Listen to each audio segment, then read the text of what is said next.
Have you ever wondered why nature hasn't created super huge cows that could produce double the amount of milk they can normally? Have you ever thought that maybe humans could help nature along and create super animals? Well, guys and gals, today in this video, we will be looking at terrifyingly amazing animals created by science you probably haven't heard of before ever. And also in our list, we have a goat that is crossed with a spider. So guys, stick around to the end. So let's start. At number 10 is the Seethrough Frog. Imagine how much simpler it would be for scientists if they could see through the skin and look directly into a patient's body. There would be no need to risk radiation problems from x-rays and no concerns about spending lots of money doing MRI scans. The doctors could easily see just what happened to the skeleton, how the muscles are working, and if any of the blood vessels are constricted in any way. Diseases that normally don't make themselves known until it's too late could be seen way ahead of time just by looking at someone. Sure, it would be weird as hell, but that's what a group of scientists have done in Japan with frogs. Educational establishments around the world regularly dissect frogs as part of biology, learning, and research. But a team of scientists from the Japanese Institute of Amphibian Biology at the Hiroshima University have managed to create see-through frogs. So now they don't have to wait for the frogs to die or be killed, and they can see just what happens to a living body, all without having to cut it open. While it might be one of the weirdest things you could ever see, it's by no means the craziest. At number 9 is the so-called Vicanti Mouse. In 1997, at the University of Massachusetts Medical School, a guy called Charles Vicanti successfully grew a human-shaped ear on the back of a mouse. For many people, the entire experiment was a clear example of why scientists need to be kept in check. The last thing most people normally want to see is this kind of Frankenstein monster experiment. Needless to say, massive outrage and protests followed the news release, with many feeling this kind of experiment is nothing less than cruel and unjustified. That is regardless of whether you believe it is morally correct or not. To be fair to Dr. Vicanti, the experiment proved a case in point. That is to say that in successfully creating the ear, Vicanti has proven this type of thing can be done. This does open the door to potential future use, ways to grow new organs should they be required. So, moving on to number 8, the sudden death mosquito. The mosquito may well be the most deadly organism on the planet. It's estimated that the mosquito kills over 1 million people every year by spreading deadly diseases such as malaria. Since humans received their first ever bite from a mosquito many thousands of years ago, there has never really been much we could do to combat the onslaught. Now, scientists from a specialist biotechnology company called Oxitec have discovered a way to create specially engineered mosquitoes. By altering the genes in a captive group of mosquitoes they have been studying in the lab, Oxitec scientists have discovered a way to eradicate the mozzies forever. Any new mosquitoes born from the eggs of the lab mozzies will be programmed to simply die before ever reaching maturity. This means they will not be able to reproduce and create more of the pesky insects, eventually causing their own extinction. Oxitec has even completed a real-life trial of the technology on Grand Cayman Island. It worked so well that more than 80% of the pests on the island were eradicated. However, there are significant issues that have to be considered before playing God worldwide. If we destroy the mosquitoes, we also destroy the main food source for a whole host of other animals around the world. Countless species of fish and birds rely on mozzies as one of their main food sources, and getting rid of the mozzie may well cause the extinction of many other animals too.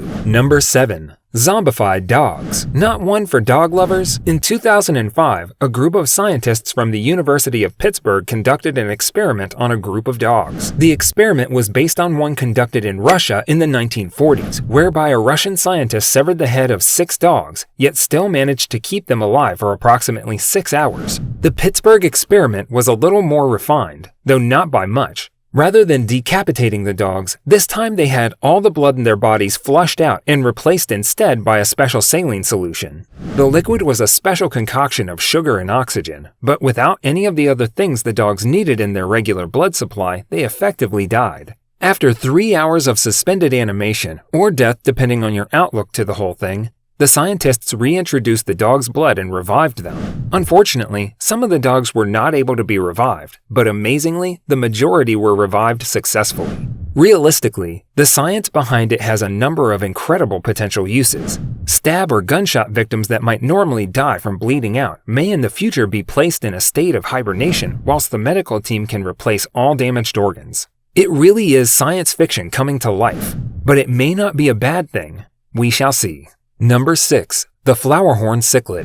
The flowerhorn is a man-made hybrid fish with a huge growth on the top of its head. They are particularly popular in Asia, especially in Taiwan, where the huge protruding orb on the top of the head of the flowerhorn is thought to bring good luck. These hybrid fish were first bred in the early 1990s in Malaysia, quickly becoming popular in other parts of the world too.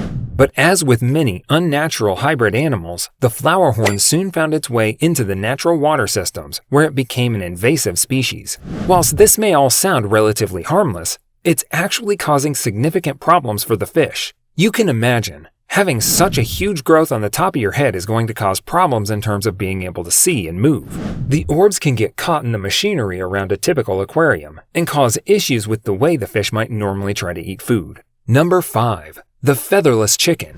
As we go further down the rabbit hole of mankind messing around with nature, we get to the featherless chicken.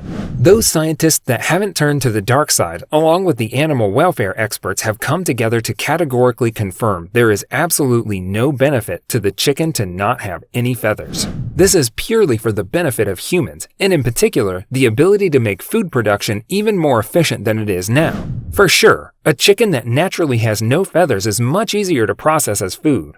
After all, you don't need to pluck any feathers, as there are none. This saves a lot of money for the slaughterhouses, but does nothing for the welfare of the chickens. Experts have confirmed that featherless chickens are unlikely to be able to mate, will probably suffer far more problems with parasites, and suffer from sunburn in hot climates. Thankfully, there are no plans to expand the project to any locations around the globe. Number 4. The Belgian Blue Cow. There is a gene in cows called myostatin. This special gene is the line of code that deals with muscle growth. Since the mid-19th century, Belgian farmers have been selectively breeding this species of cow based on muscle growth. 200 years ago, the farmers of the region didn't really know what they were doing, or indeed the damage they were creating for future generations of this particular variety of cow. But now they do, and they've been doubling down on it ever since. The Belgian Blue Cow is massive. If you get worried about passing by a normal bull, these guys are the dinosaur versions. But as most of this extra mass is muscle, it means the farmers now have possibly the most tender, lean steak in the world. However, there's a reason why these guys could never be created naturally, because they are so freakishly huge. They have major problems during birth. These days, hardly any Belgian Blues can be born naturally, and will likely have to be born via a C-section birth. Even if the calf can get through the stressful birthing process, many of them will die anyway, due to the overly large tongue they are nearly always born with. This means they are unable to drink milk from their mother and will also suffer breathing problems. Number 3. The sterile pink bollworm, or pinky. Pink bollworms used to be a massive problem for cotton farmers in the state of Arizona. Since the bollworm was first recognized in 1917, they have devastated the state's cotton harvest every year, causing millions of dollars of damages to the local economy. The farmers have already tried pesticides and have even genetically modified the cotton to produce a toxin that would be deadly to the bollworms. While both strategies seemed to pay off at first, the bollworms soon started to develop immunity to the pesticides and the toxin. So, along with the pink bollworm rearing facility located in Phoenix, the farmers went for the nuclear option of trying to eradicate the bollworm entirely. So, in 2005, the facility began to create sterile bollworm moths that would be released all over the cotton fields in the state for the next 4 years. By 2009, over 2 billion moths had been released. In 2010, the scientists undertook a study to see how effective the program had been. Incredibly, they discovered that 99% of the bollworms had disappeared. Number 2. Yes, the spider goat hybrid. Okay, so first things first. These are not 8-legged goats with huge fangs, thank goodness. They still look like goats. This is about a guy called Randy Lewis and the Utah State University, where he was a professor of genetics. Mr. Lewis realized that spider silk is one of, if not the strongest, material we currently know of. But the problem has always been getting enough of it to do anything worthwhile with. So he came up with the wacky idea of splicing the genes that make spider silk into 2 goats. The idea was that the goat's milk would be laced with spider silk. Amazingly, or is that scarily, the idea worked. The 2 goats were called Sugar sugar and spice, and they appeared to be none the worse for the experiment. Since then, a new company has taken over development of the idea and is still working on making it a viable product for future use. At number 1 on our list of 10 terrifyingly amazing animals created by science, the human pig chimera. As far as we're aware, this is about as far down the rabbit hole as you can go. In 2017, scientists successfully created an animal-human hybrid embryo when they injected human stem cells into a pig embryo at an early stage of development. The team from the Salk Institute for Biological Studies in La Jolla, California, studied the growing embryo for a full month before terminating it. Apparently, the scientists had managed to get all the information they needed at this point. To say that such an experiment raises ethical and moral concerns is a bit of an understatement. Can you imagine man-made animals with human-thinking brains? It really doesn't bear thinking about. However, the team were adamant that the reasoning behind the project was sound science. To be fair, finding out if it's possible to grow human organs using other generic smaller animals kind of makes sense, so long as you don't actually grow one. Okay, so that's all for this video. Thank you for watching. Please be sure to hit the subscribe button and ring the notifications bell. We'll see you soon in our next entertaining video.